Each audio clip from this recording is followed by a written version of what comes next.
Another week, another buzzword. But first, thanks for tuning into last week's episode on job interview tips.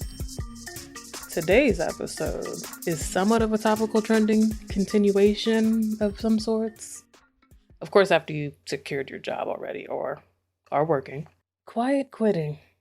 You may have run across this in the last couple of weeks on social, but apparently doing your job is what's hot in the streets now. By definition, it isn't actually quitting your job, but a reactive change in one's work habits by ceasing to surpass your job description and responsibilities, aka doing your job.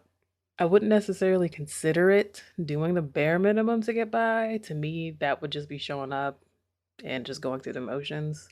In theory, yes, you shouldn't let any organization or company take advantage of your work ethic. And in turn, these employers should be acknowledging and compensating your great work. To me, it says a lot about the relationship we have with work in society. Be cliche for a moment. Work to live, don't live to work. This should be the tagline for optimal work-life balance, but I'm not gonna front. I'm happy the table's being shook up a bit. Companies will always benefit from any extra work that employees do, and often it goes unnoticed. And when I say unnoticed, I mean outright.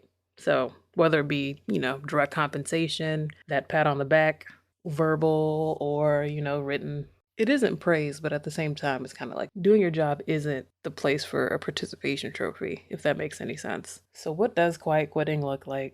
A couple of examples may be setting and sticking to boundaries, declining extracurricular activities or projects outside of your role, logging off or leaving work at COB, close the business. Your shift ends at 5, you're gone. And you don't respond to any after hour communications or, hop back on just to finish this one thing that you have to do on your project. This part of it is where I'm 100% with it because some people, places, and things have a hard issue when it comes to setting boundaries for the sake of getting the work done.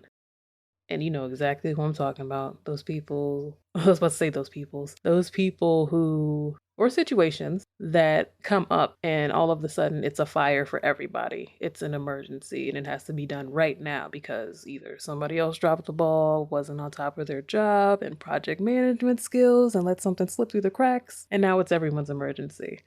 Which can also translate to tying up loose ends for others who aren't meeting their goals. And it honestly goes a lot deeper than that. And even depending on what industry you're in specifically, there's so many possibilities when it comes to having to cover for someone that arises.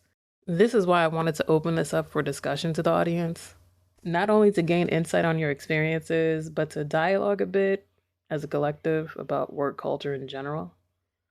And if you think quiet quitting is a ploy planted by the man to keep people from not quitting, I mean, quiet quitting is not a new concept. It's just the latest modern alliterative catchphrase that, is going to take us into the fall as summer is coming to a close. Be sure to check out the Spotify discussion and poll where you can participate. Within the Spotify app, you also have options. Feel free to comment via social media on YouTube, Twitter, or Instagram, or check us out directly at verbalvibemode.com, or you can even leave a voicemail message using the Anchor app on the web or on your mobile device. As always, all important links are in the description. Take all the time you need. I'm really interested in seeing and hearing the different takes on the state of work today, especially because it's very diverse and with everything going on right now, it seems that people are fed up. So I'll leave you with this. Resist the expectation to be exploited. Do your job. See you next week.